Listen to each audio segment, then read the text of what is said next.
स्वागत है आप सबका एक और नई वीडियो में। दोस्तों, आज का जो हमारा टॉपिक है वो मौर्य वंश के ऊपर होने वाला है। तो इस चैप्टर में टोटल 82 क्वेश्चन दिए गए हैं जो कि काफ़ी इंपॉर्टेंट है। तो अगर आप इसका PDF लेना चाहते हैं तो वीडियो के डिस्क्रिप्शन में व्हाट्सएप नंबर दिए गए हैं, आप वहाँ से कॉन्टेक्ट कर ले। तो चलिए शुरू करते हैं आज का पहला क्वेश्चन। फर्स्ट क्वेश्चन कहता है कि चाणक्य का अन्य नाम क्या था। तो चाणक्य का अन्य नाम था विष्णुगुप्त।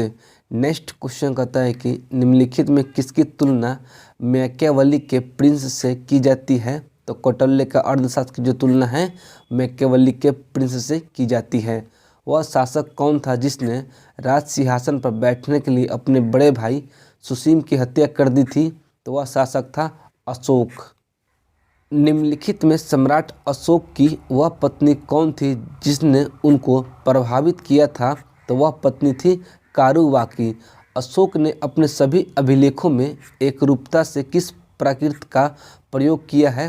तो मगधी का प्रयोग किया है। नेक्स्ट क्वेश्चन कहता है कि बिंदुसार ने विद्रोहियों को कुचलने के लिए अशोक को कहाँ भेजा था। तो अशोक को तक्षशिला भेजा था। नेक्स्ट क्वेश्चन कहता है कि निम्नलिखित में से प्राचीनतम राजवंश कौन सा है। तो प्राचीनतम राजवंश है मौर्य वंश। कौटिल्य चाणक्य किसका प्रधानमंत्री था। तो जो चाणक्य है वो चंद्रगुप्त मौर्य का प्रधानमंत्री था। कलिंग विजय के उपरांत अशोक महान ने निम्नलिखित किस धर्म को स्वीकार कर लिया था। तो वह धर्म है बौद्ध धर्म। चंद्रगुप्त के शासन विस्तार में किसने मुख्य रूप से मदद की थी। तो चाणक्य ने मदद की थी। सांची किस कला एवं मूर्ति कला का निरूपण करता है। तो सांची जो है बौद्ध कला का निरूपण करता है। नेक्स्ट क्वेश्चन कहता है कि प्राचीन भारत का वह प्रसिद्ध शासक जिसने अपने जीवन के अंतिम दिनों में जैन धर्म को अपनाया था वह शासक कौन था। तो वह शासक था चंद्रगुप्त मौर्य। मौर्य साम्राज्य की स्थापना किसने की थी। तो मौर्य साम्राज्य की स्थापना जो है चंद्रगुप्त मौर्य ने की थी। मौर्य साम्राज्य में प्रचलित मुद्रा का नाम क्या था। तो प्रचलित मुद्रा का नाम था पन्न। निम्नांकित में कौन मौर्य वंश का शासक नहीं था। तो अजातशत्रु जो है मौर्य वंश का शासक नहीं था। चंद्रगुप्त मौर्य, बिंदुसार और अशोक ये तीनों जो है मौर्य वंश के शासक थे। निम्नलिखित में से अशोक का उत्तराधिकारी कौन था। तो अशोक का उत्तराधिकारी था कुणाल। नेक्स्ट क्वेश्चन कहता है कि मुद्रा राक्षस का लेखक निम्न में से कौन है। तो मुद्रा राक्षस का लेखक है विशाखदत्त। मालवा, गुजरात एवं महाराष्ट्र किस शासक ने पहली बार जीता था। तो वह शासक था चंद्रगुप्त मौर्य।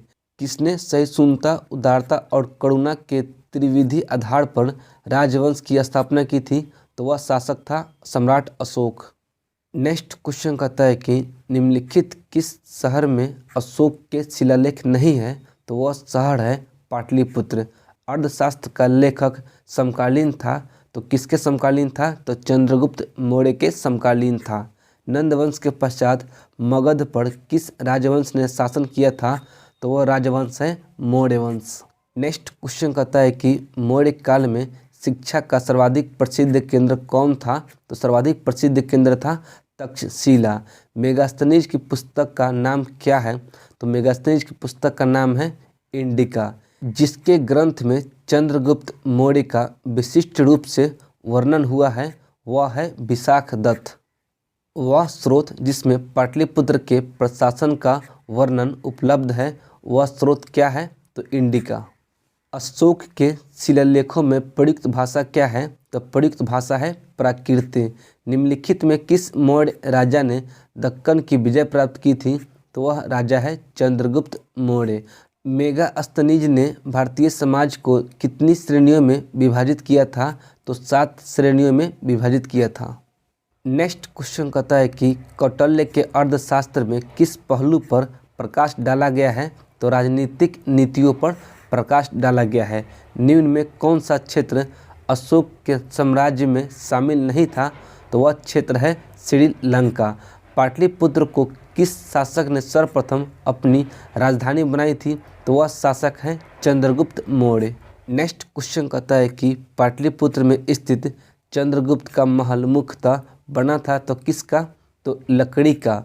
बराबर की गुफाओं का उपयोग किसने आश्रय गृह के रूप में किया था तो आजीवकों ने किया था। नेक्स्ट क्वेश्चन कहता है कि किस अभिलेख से यह साबित होता है कि चंद्रगुप्त का प्रभाव जो है पश्चिमी भारत तक फैला हुआ था, तो वह अभिलेख है रुद्रदमन का जूनागढ़ अभिलेख। केवल वह स्तंभ जिसमें अशोक ने स्वयं को मगध का सम्राट बताया है तो वह स्तंभ है भाब्रू स्तंभ। नेक्स्ट क्वेश्चन कहता है कि प्रथम भारतीय साम्राज्य स्थापित किया गया था तो किसके द्वारा, तो चंद्रगुप्त मौर्य के द्वारा। उत्तरांचल में अशोक का एक शिलालेख स्थित है तो कहाँ स्थित है, तो कालसी में स्थित है। 40 नंबर क्वेश्चन कहता है कि सांची का स्तूप किसने बनवाया था, तो सम्राट अशोक ने बनवाया था।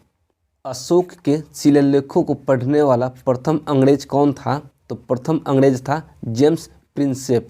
अगला क्वेश्चन कहता है कि कलिंग युद्ध की विजय तथा क्षत्रिय का वर्णन अशोक ने किस शिलालेख में किया है, तो वह शिलालेख है 13वां शिलालेख। नेक्स्ट क्वेश्चन कहता है कि प्रसिद्ध यूनानी राजदूत मेगास्थनीज भारत में किसके दरबार में आए थे, तो चंद्रगुप्त मौर्य के दरबार में आए थे। चंद्रगुप्त मौर्य ने सेल्यूकस को कब पराजित किया था, तो सेल्यूकस को 305 ईसा पूर्व में पराजित किया था। अगला क्वेश्चन नंबर 45 कहता है कि निम्नलिखित में कौन सा राजा प्राय जनता के संपर्क में रहता था, तो वह राजा था सम्राट अशोक। अशोक ने 261 ईसा पूर्व में कलिंग को जीतने के बाद क्या किया, तो भारी रक्तचाप देखकर उसका हृदय जो है वो बदल गया और सदा के लिए युद्ध को त्याग दिया। अशोक के अधिकांश अभिलेख किस भाषा एवं लिपि में हैं, तो प्राकृत भाषा एवं ब्राह्मी लिपि में है। किस ग्रंथ में चंद्रगुप्त मौर्य के लिए विसल यानी कि निम्न कुल शब्द का जो प्रयोग किया गया है, तो वह ग्रंथ है मुद्रा राक्षस। मौर्य नरेश के बारे में निम्न में से कौन सा कथन सही है, उन्होंने विकास किया था, तो संस्कृति कला एवं साहित्य का, प्रांतीय विभाजन का भी विकास किया था, हिंदू कुश तक का साम्राज्य तक का भी विकास किया था। तो इसका जो राइट आंसर होगा ऑप्शन नंबर डी हो जाएगा। नेक्स्ट क्वेश्चन कथन और कारण से संबंधित है। तो कथन ए कहता है कि अशोक ने कलिंग को मौर्य साम्राज्य में जोड़ लिया था, और कारण आर कहता है कि कलिंग दक्षिण भारत को आने वाली स्थलीय एवं समुद्री मार्ग को नियंत्रण करता था। तो इसका जो राइट आंसर होगा ऑप्शन नंबर ए हो जाएगा। ए और आर दोनों सही है और आर ए की सही व्याख्या करता है। अशोक के जो शिलालेख संगम राज्य के बारे में हमें बताता है वह शिलालेख कौन सा है, तो दूसरा और 13वां। नेक्स्ट क्वेश्चन कथन और कारण से संबंधित है। तो कथन ए कहता है कि अशोक के राज्य देशों के अनुसार धार्मिक निष्ठा की अपेक्षा जनता के मध्य सामाजिक समरसता अधिक महत्वपूर्ण थी। कारण आर कहता है कि उसने धर्म सर्वधन के स्थान पर समानता के विचार का प्रचार किया था। तो इसका जो राइट आंसर होगा ऑप्शन नंबर ए हो जाएगा। ए और आर दोनों कथन सही है तथा आर ए की सही व्याख्या करता है। निम्नलिखित में किस राज्य देशों में अशोक के व्यक्तिगत नाम अशोक का उल्लेख मिलता है, तो वह राज्य देश है मास्की। नेक्स्ट क्वेश्चन कहता है कि श्रीनगर की स्थापना किस मौर्य शासक ने की थी, तो वह मौर्य शासक था सम्राट अशोक। किस ग्रंथ में शूद्रों के लिए आर्य शब्द का प्रयोग हुआ है, तो वह ग्रंथ है अर्थशास्त्र। अशोक ने अपने राज्याभिषेक के 4थे वर्ष में निग्रोध के प्रभाव से प्रभावित होकर किससे बौद्ध धर्म की दीक्षा ली थी, तो वह थे उपगुप्त। नेक्स्ट क्वेश्चन कहता है कि किसने पाटलिपुत्र को पोलीबोथरा कहा था, तो मेगास्थनीज ने कहा था। मौर्य काल में एग्रोनोमाई किसे कहा जाता था, तो सड़क निर्माण अधिकारी को कहा जाता था। मौर्य काल में गुप्तचरों को क्या कहा जाता था, तो इसका जो राइट आंसर होगा ऑप्शन नंबर ए हो जाएगा। किस श्रीलंकाई शासक ने अपने आप को मौर्य सम्राट अशोक के आदर्शों के अनुसार ढालने की कोशिश की थी, तो उनका नाम है तीसस। किस जैन ग्रंथ में चंद्रगुप्त मौर्य के जैन धर्म अपनाने का उल्लेख मिलता है, तो इसका जो राइट आंसर होगा ऑप्शन नंबर बी हो जाएगा। किस महीने से मौर्यों का राजकोषीय वर्ष आरंभ होता था, तो आषाढ़ यानी कि जुलाई महीने से। अशोक के बारे में जानने के लिए महत्वपूर्ण स्रोत क्या है, तो शिलालेख। नेक्स्ट क्वेश्चन कहता है कि अशोक के काल में कौन सी लिपि दक्षिण भारत में परिवर्तित हुई थी, तो वह लिपि है ब्राह्मी लिपि।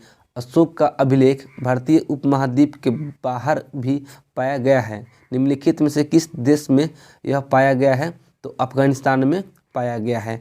भारतीय लिखने की कला नहीं जानते हैं, यह कथन किसका है?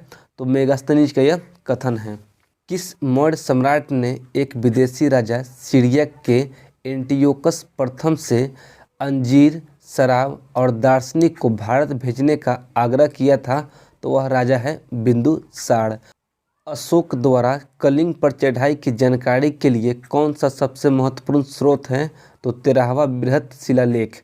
बिंदुसार की मृत्यु के समय अशोक एक प्रांत का गवर्नर था। इस प्रांत का पहचान करें, तो वह उज्जैन का गवर्नर था। 70 नंबर क्वेश्चन कहता है कि किस शिलालेख में अशोक ने घोषणा की कि सभी मनुष्य मेरे बच्चे हैं? तो 5वां शिलालेख में। कौन सी घोषणा युद्ध और हिंसा के प्रति अशोक के आंतरिक दुख को स्पष्ट करता है? तो कलिंग युद्ध का पृथक शिलालेख। निम्नलिखित में कौन आरोही क्रम में जिला स्तर के अधिकारियों का नाम बताएं? तो इसका जो राइट आंसर होगा ऑप्शन नंबर ए हो जाएगा। मौर्य काल में सीता से तात्पर्य क्या है? तो सीता से तात्पर्य है राजकीय भूमि से प्राप्त आय। ऑप्शन नंबर सी इसका राइट आंसर हो जाएगा। निम्नलिखित में मौर्य काल का सबसे अच्छा नमूना कौन सा है? तो सबसे अच्छा नमूना है स्तंभ। कहाँ से प्राप्त अभिलेखों में मौर्य काल में अकाल, सूखा जैसे देवी प्रकोपों के समय राज्य द्वारा राहत कार्य किए जाने का विवरण मिलता है? तो महास्थान बांग्लादेश और सोहगौड़ा उत्तर प्रदेश से। ऑप्शन नंबर ए इसका राइट आंसर हो जाएगा। नेक्स्ट क्वेश्चन कहता है कि अशोक ने श्रीलंका में बौद्ध धर्म का प्रचार हेतु किसे भेजा था? तो महेंद्र को और संघमित्रा को, दोनों को भेजा था। तो इसका जो राइट आंसर होगा ऑप्शन नंबर सी हो जाएगा। अशोक ने मनसेहरा जो कि पाकिस्तान में है एवं शहबाजगढ़ी जो कि पाकिस्तान में है से प्राप्त बृहत शिलालेखों में किस लिपि का प्रयोग किया है? तो वह लिपि है खड़ोष्ठी लिपि का। कहाँ से अशोक के दुभाषाई यानी कि ग्रीक और अरमाइक अभिलेख प्राप्त हुए हैं? तो वह स्थान है कंधार। नेक्स्ट क्वेश्चन कहता है कि कौटिल्य द्वारा रचित अर्थशास्त्र कितने अधिकरणों में विभक्त है? तो 15 अधिकरणों में विभक्त है। अर्थशास्त्र में उल्लेखित सप्तांग में शामिल थे? तो राजा, क्षेत्र, प्रशासन एवं कोश। ऑप्शन नंबर ए इसका राइट आंसर हो जाएगा। अशोक का समकालीन तुर्मय कहाँ का राजा था? तो तुर्मय जो है मिस्र का राजा था। किसके शासनकाल में डायमेकस भारत आया था? तो बिंदुसार के शासनकाल में डायमेकस जो है भारत आया था। दोस्तों इस चैप्टर में टोटल 82 क्वेश्चन दिए गए थे जिसे हमने कंप्लीट कर लिया है। तो आई होप कि वीडियो आपको पसंद आई होगी। अगर आपको वीडियो पसंद आई हो तो वीडियो को लाइक कर दीजिएगा। तो चलिए मिलते हैं अगले वीडियो में। जय हिंद।